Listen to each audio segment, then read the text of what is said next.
Selamat datang pada mata kuliah atau materi pemrograman berorientasi objek. Materi kali ini kita masuk pada seri kelima dalam mata kuliah atau pembahasan mengenai pemrograman berorientasi objek.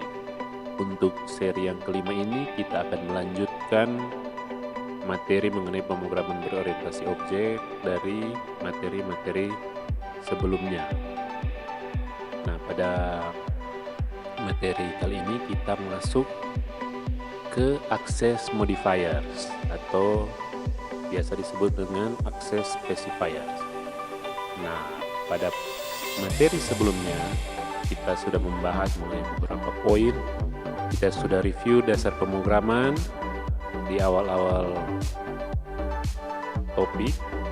Kemudian kita sudah memahami atau kita sudah membahas konsep dasar dari pemrograman berorientasi objek, bagaimana struktur penulisan dan bagaimana objek itu, bagaimana kita memasukkan atau kita membuat program dengan menggunakan objek-objek atau kita menggunakan paradigma objek, dan bagaimana kita sudah pelajari juga dalam konsep dasar PBO itu paradigma pemrograman apa-apa saja, ada kelebihan kekurangan dari masing-masing paradigma, dan paradigma-paradigma itu bisa digunakan berdasarkan tujuan apa yang akan kita capai. Dan kemudian dalam konsep dasar PBO itu juga kita sudah mempelajari atau kita sudah membahas mengenai karakteristik dari pemrograman berorientasi objek. Di situ ada enkapsulasi, ada pewarisan atau inheritance, dan ada polymorphism atau pemrograman berorientasi objek itu programnya objek itu pembuatan objek bisa dalam banyak bentuk. Dan kemudian pada materi sebelum ini kita sudah membahas mengenai atau kita sudah mempelajari mengenai kelas dan objek. Hanya perkenalan saja bagaimana itu struktur penulisan dari kelas dan bagaimana kita mendefinisikan atau membuat sebuah objek baik di dalam kelas atau di luar kelas. Cara-caranya kita sudah pelajari, dan bagaimana juga ada apa saja di dalam kelas itu. Ada variabel, member dari kelas bisa berupa variabel, dan member dari kelas itu juga bisa berupa metode atau fungsi. Nah, kali ini kita akan mempelajari materi mengenai access modifiers. Access modifiers ini biasa disebut juga dengan specifier. Jadi ketika kita membuka atau mempelajari dari berbagai sumber, ini access modifier biasa juga disebut dengan access specifier. Yang mana ini access modifier atau access specifier di dalam program? Pada materi pengenalan kelas dan objek pada waktu lalu, masih ingat tentang bagaimana kita mendirikan kelas? Ada bagian di situ mengenai nama kelas dan access specifier. Nah, access specifier tempat di mana Anda mendapatkan atau di mana Anda dapat mendefinisikan hak akses kepada anggota yang ada di bawahnya. Jika tidak ada didefinisikan, maka anggota kelas secara otomatis memiliki hak akses private. Itu yang waktu pertemuan atau materi pengenalan kelas dan objek waktu lalu. Nah, access specifier yang di sini, access specifier itu yang private, bisa public, bisa private, bisa protected. Nah, dalam satu kelas, dalam satu penulisan kelas, bisa ketiga access modifier ini bisa disertakan. Misalnya access specifier di sini public, kemudian access specifier yang kedua private, kemudian ada juga access specifier yang ketiga protected misalnya. Nah, ini kan struktur penulisan dari kelas. Tentunya masih ingat ya yang mengenai ini mendirikan kelas. Kemudian contoh program masih di materi sebelumnya mengenai pengenalan kelas dan objek. Kalau di sini ada program, kita lihat ada ide dari program library. Kemudian ada kita buat kelas mahasiswa. Di sini kita akses specifier-nya public. Yang public ini yang seluruh yang ada di bawah kode public, yang in main, string nama, float nilai, void print data. Jadi semuanya ini adalah akses specifier sifatnya public. Jadi apa perbedaan public, protected, dan private nanti kita lihat dalam pembahasan materi kali ini. Jadi seperti ini ya akses specifier yang seperti penulisan kode program pada sebelumnya itu yang ini, yang public. Nah bisa jadi yang public ini adalah bisa kita ganti private dan kita bisa ganti protected, tapi ada keterangan atau ada fungsi masing-masing untuk penulisan tiap akses specifier.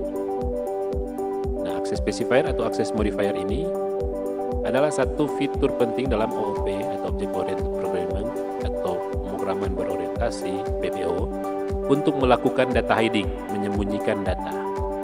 Fitur ini memungkinkan kita untuk mengatur hak akses dari member class. Jadi member class itu yang ini. Member class bisa in main, string nama, itu member class. Nah, ini fitur-fitur ini memungkinkan kita untuk mengatur hak akses dari member class, digunakan agar tidak sembarangan perintah dapat mengakses atau tidak bisa diakses secara langsung. Jadi ini akses specifier atau akses modifier memungkinkan ada member class ini yang tidak bisa diakses sembarangan. Jadi makanya itu kita gunakan ini akses modifier. Nah, tipe akses modifier ada tiga tipe: public, private, protected. Yang kita sudah gunakan lalu yang public. Yang public tapi belum ada penjelasannya, masih sebatas coding.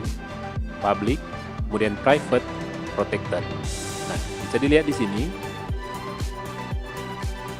Ini tiga tipe akses modifier. Kita kembali lagi ke program. Ini bisa public, bisa protected, bisa private. Nah, ketika kita membuat kelas dan kita tidak menuliskan dia public, dia private atau protected, maka otomatis akses modifiernya ketika kita tidak menuliskan. Jadi misalnya kita buat kelas mahasiswa, langsung buka in main, in name, string nama, float, dan seterusnya, tanpa kita sebutkan dia public, private, atau protected. Maka ketika kita buat seperti itu, dia akan otomatis menjadi private. Ingat ya, jadi ketika kita tidak menuliskan akses modifiernya public atau protected atau private, maka dia otomatis seluruh member kelasnya akan menjadi private. Oke? Jadi akan menjadi private otomatis. Ketiga, akses modifier mempunyai sifat mereka masing-masing. Semua baris deklarasi sebagai member class akan mengikuti sifat dari label di atasnya hingga label berikutnya atau tanda penutup kelas. Jadi ini ketika akses modifier punya sifat masing-masing. Nah, ini yang perhatikan. Ketika kita membuat member class, semua member class yang dibuat itu akan mengikuti sifat dari label di atasnya. Jadi contoh ini public in main. Jadi seluruh ini member class ini akan mengikuti label yang ada di atasnya. Jadi ini seluruh ini label di atasnya yaitu public. Jadi seluruh yang member class ini sifatnya public. Seluruh member class ini sifatnya public. Sampai pada kita tutup itu kelas atau sampai pada kita buat label berikutnya. Misalnya label berikutnya private. Jadi berarti member class yang in sampai void ini hanya member sifatnya public hanya sampai ketika kita buat lagi akses modifier yang berikut yang baru. Nah, nanti kita lihat lebih jelasnya dalam contoh berikutnya, poin berikutnya. Dan sifat akses default adalah private. Ini yang saya jelaskan tadi. Kalau kita tidak buat defaultnya, otomatis akan jadi private. Jadi jika kita tidak dirikan sebuah akses modifier di atasnya, maka otomatis member akan memiliki sifat private. Ini yang sudah dijelaskan tadi. Public, masuk ke akses modifier atau specifier public.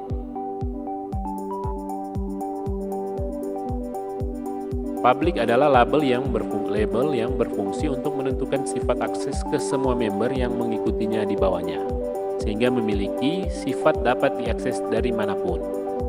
Dapat diakses dari dalam kelas itu sendiri, dari anak kelas, atau juga dari luar kelas. Jadi ini public ini ketika kita buat labelnya, kita memberikan label untuk member kelas itu labelnya public, maka sifat-sifat public yaitu dapat diakses dari dalam kelas, dapat diakses dari anak kelas atau dari luar kelas, itu berlaku untuk member kelas yang kita buat itu.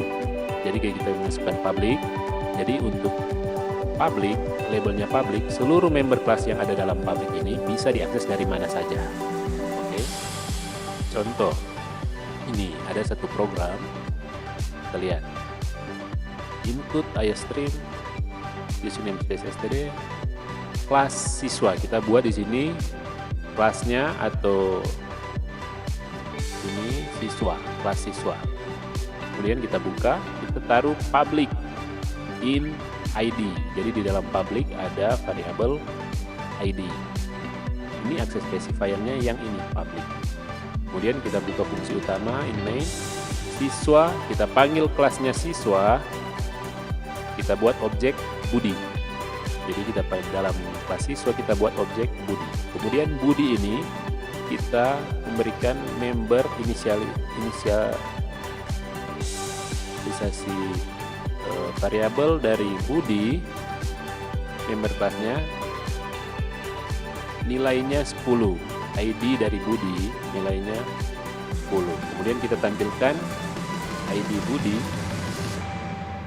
dan kita selesaikan program.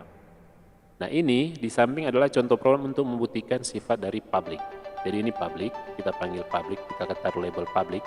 Member yang mengikuti label public adalah ID. Jadi member yang public ID.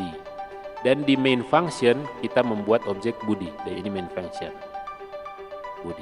Nah, untuk mencoba mengakses member variabel ID dari instance Budi.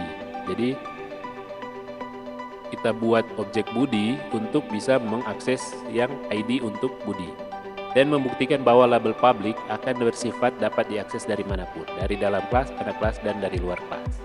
Jadi ini in main ini sudah berada di luar kelas. Yang kelas ini, kelas kan kelas siswa. Ketika kita panggil ini budi.id ini yang kita kasih nilai 10, itu sudah berada di luar kelas. Kita panggil dari luar kelas. Dan ketika kita run program ini, ketika kita jalankan, dia akan menampilkan hasil 10. Tandanya program ini bisa bekerja. Tandanya program ini bisa bekerja, dan yang member dari siswa ini ID bisa dipanggil dari luar kelas karena sifatnya public.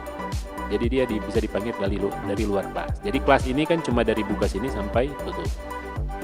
Ketika kita buat main function, kita panggil yang member dari kelas ini, membernya yang ID ini. Ternyata bisa berhasil, dan ini public bisa. Nah, ini program membuktikan bahwa public yang kita kasih label public ini bisa dipanggil dari mana saja, baik di dalam kelas atau dari kelas turunan, kebetulan di program ini tidak ada, atau dari luar kelas yang dalam program ini, yaitu yang di fungsi utama ini. Jadi kalau public bisa dipanggil dari mana saja. Kemudian private, berikutnya private. Private adalah label yang berfungsi untuk menentukan sifat akses ke semua member yang mengikutinya menjadi memiliki sifat yang tidak dapat diakses dari manapun kecuali dari dalam kelas itu sendiri. Jadi kalau private beda dengan public. Kalau public, member dari kelas itu bisa diakses dari mana saja. Sedangkan kalau ini private, member dari kelas itu tidak dapat diakses dari manapun kecuali dari dalam kelas itu sendiri. Jadi hanya bisa diakses dalam kelas, bisa digunakan. Jadi kalau dia buat variabel ID, kemudian dia taruh label private, nah ID itu hanya bisa digunakan dalam kelas dan dia tidak bisa digunakan di luar kelas itu. Nah, itu fungsi dari private. Oke, contohnya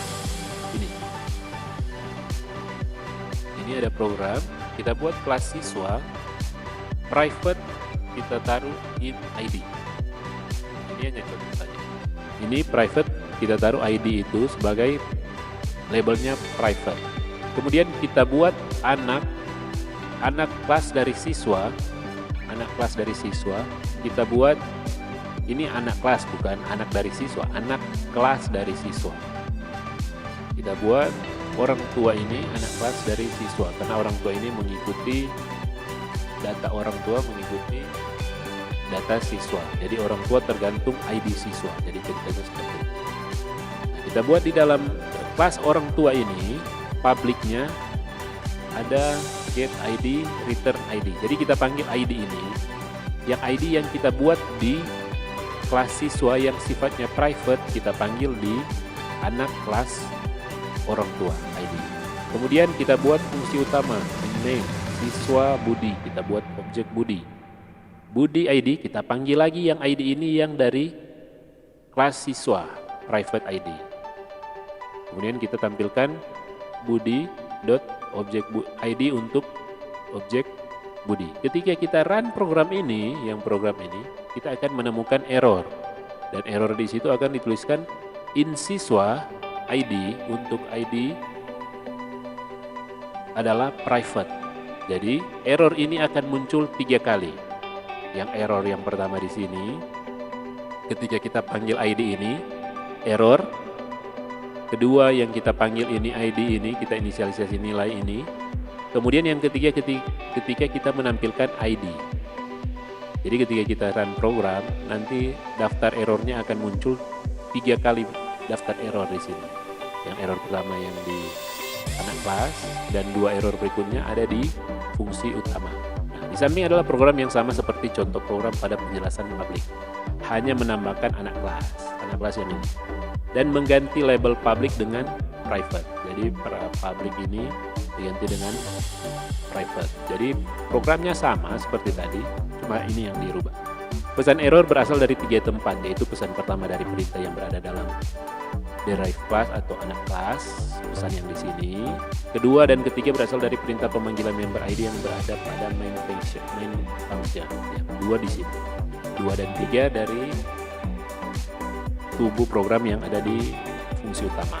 Pesan itu membuktikan bahwa member ID mengikuti sifat label. Jadi ID ini terbukti bahwa ID ini mengikuti sifat dari label private. Label private apa itu? Label private bahwa member ID, member kelasnya hanya bisa digunakan di dalam kelas dan tidak bisa digunakan di luar kelas maupun di dalam anak kelasnya. Ini kelas, ini anak kelas. Tidak bisa digunakan ini ID karena dia sifatnya private.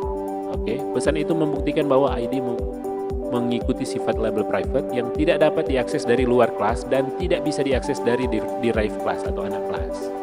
Private memiliki sifat hanya dapat diakses dari dalam kelas itu sendiri. Jadi ini private hanya bisa diakses dalam kelas ini. Tidak bisa diakses dari luar kelas maupun dari anak kelas. Padahal ini anak kelas, seharusnya dia bisa maksudnya ini anak kelas ini seharusnya ada sifat-sifat yang diturunkan di anak kelas. Tapi karena kita taruh private, maka di luar kelas ini tidak bisa mengakses untuk ini member kelas yang private, yang labelnya private. Nah, itu untuk private. Kemudian yang berikutnya, protected adalah label yang berfungsi untuk menentukan sifat akses semua member yang mengikutinya, sehingga memiliki sifat yang tidak dapat diakses dari luar kelas, tetapi masih dapat diakses dari dalam kelas maupun anak kelas. Nah, bedanya kalau ini protected ini, kalau protected member kelasnya yang ditaruh label protected tidak bisa diakses dari luar kelas, tapi bisa diakses oleh kelas itu sendiri ataupun anak kelas. Beda dengan private, kalau di private anak kelas pun tidak bisa mengakses member kelasnya. Itu beda protected dengan private. Jadi kalau di private member kelas itu hanya bisa diakses oleh kelas itu sendiri, anak kelas tidak bisa akses, dari luar kelas juga tidak bisa akses. Tapi kalau di protected member kelasnya bisa diakses oleh kelas itu sendiri, anak kelas bisa mengakses, tapi di luar kelas tidak bisa mengakses. Nah, itu perbedaan dari protected dan private. Sedangkan kalau public, seluruh program bisa mengakses ini label atau member class yang ditaruh label public. Itu ya perbedaan ketiganya. Nah, kalau protected ini contohnya, di samping adalah contoh program yang masih sama seperti contoh pada contoh sebelumnya. Dari penjelasan private hanya mengubah label access specifier jadi dari private menjadi protected. Pesan tersebut, nah ini, ketika kita run ini program, jadi di sini kita buat program siswa sama seperti contoh-contoh di private dan public. Kita buat kelas siswa, tapi kita taruh access modifier atau access specifier-nya protected untuk ID. Kemudian di anak kelas dari siswa ini, yaitu kelas orang tua, kita buat public in get ID return ID. Kita panggil ini ID ini dari kelas siswa. Kemudian kita buat fungsi utama, kita panggil, kita buat objek kita taruh member class untuk objek Budi ID 10 nilainya, kita cetak untuk Budi ID. Dan ketika kita run program ini masih error. Dan di error ini akan muncul 2 kali. 2 kali error ini berasal dari yang pertama kita panggil yang di sini budi.id ini 10, yang kedua ketika kita menampilkan budi.id. Sedangkan yang di kelas orang tua ini dia tidak error lagi, karena ini kelas orang tua ini adalah anak kelas dari siswa. Dan dia hanya error di sini karena dia memberikan keterangan bahwa in siswa ID ini, yang ID ini di kelas siswa dia sifatnya protected, jadinya dia error. Karena kalau protected di anak kelas dari anak kelasnya bisa mengakses member class yang protected, bisa. Makanya di sini tidak error lagi. Tapi yang kalau dari luar kelas itu tidak bisa mengakses, makanya di sini error. Masih error, tapi errornya berkurang karena kita taruh di sini protected. Nah, pesan tersebut, yang pesan error ini hanya berasal dari perintah pemanggilan member ID yang berasal pada main function, membuktikan sifat akses dari protected. Member ID tidak bisa diakses dari luar kelas, tapi masih bisa diakses dari derived class atau kelas anak. Jadi tidak bisa diakses dari luar kelas. Jadi in main ini dianggap di luar kelas, tapi bisa diakses dari kelas anak atau derived class. Itu perbedaan protected dan private dan public juga. Nah, kesimpulannya seperti ini. Kalau kita buat dalam bentuk tabel, ini access modifier, di situ ada public, protected, private. Bagaimana untuk mengaksesnya? Kalau di dalam kelas, public bisa diakses, oke. Public bisa diakses dari dalam kelas. Protected bisa diakses dari dalam kelas. Private bisa diakses juga dari dalam kelas. Nah, bagaimana ketika kita taruh di anak kelas?